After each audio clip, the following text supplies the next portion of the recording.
Brilliance Audio. The Secret Witness by Victor Methos. Performed by Timothy Andrés Pabon.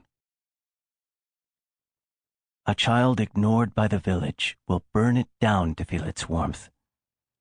African proverb. 1. Otto Murray woke up from a deep sleep to Alex whispering, "Otto, our motion detector in the backyard turned on." "Probably a raccoon or something," he mumbled, still hazy. He spent several hours working in the yard, raking up leaves, and just remembered he hadn't put the lid back on the trash can. He was already drifting off when Alex shook him and whispered, "It turned on again." "So what?" "Otto, please. I heard there were break-ins in the neighborhood." "Stealing skis out of the Sandoval's open garage isn't a break-in." "I won't be able to sleep until you check on it." He sighed. No use arguing with fear. "Fine." After swinging his legs over the edge of the bed, he rubbed his eyes and stretched his neck. The first thing he saw was Alex's mannequin, which she used as a model while working on pieces of clothing she would sell around the neighborhood and at swap meets. A female mannequin with dark eyes and an uncomfortable-looking tilt to her neck, giving her just enough of a deformed appearance to be disturbing. After they'd both retired, they'd needed something to fill the time. Otto had found fishing and hiking, and Alex selling trinkets and clothing. The house was stuffed with unsold creations his wife refused to let him throw out. "Things we do for love," he said as he tapped the mannequin on his way out of the bedroom. "What?" Alex asked. "Nothing." He yawned while walking to the kitchen and debated whether to get a gun. It probably was a raccoon, but cougars and bears lived close to the West Mountains in Utah. A bear had even recently ripped off the door of a minivan to get to the McDonald's Happy Meal inside. Now that's a break-in. Just in case, he went to the den, which was one of only 4 rooms finished in the house, the rest being a work in progress since they'd only moved in a year ago, opened the brown gun safe, and took out his double-barrel shotgun. It wasn't as powerful or sleek as his pump-action Remington, but he preferred the classics. Things that held up over time were worth more than new things.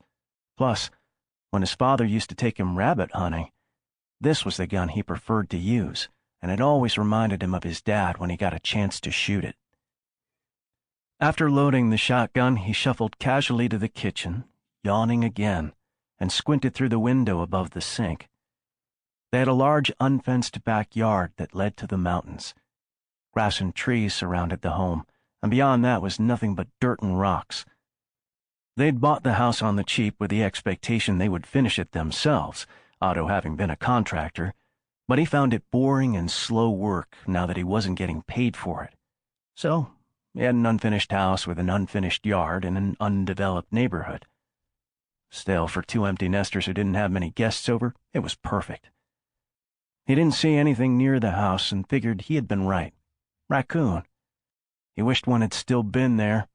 Having Alex jump out of bed in fright after hearing a shotgun blast would be fair payback for waking him up. As he turned away, the motion detector light came back on. He looked out the window again, but didn't see anything in the yard. He went back to the back door and opened it. A slight trickle of fear touched his belly for the first time.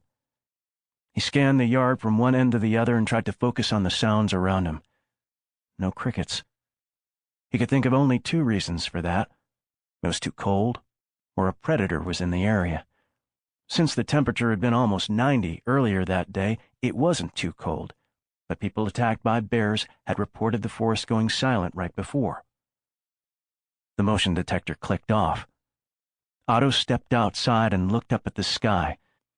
Not much light pollution, and being higher up in elevation gave him the best view of the sky he could have asked for. The motion detector light came on. He turned, squinting toward the light fixture at the corner of the roof. "Hello? Someone there?" The light clicked off. Darkness again. Otto gripped his shotgun tighter and brought it up to waist height. His throat felt like sandpaper. He swallowed. Cougars like to attack from behind. Sample complete. Ready to continue?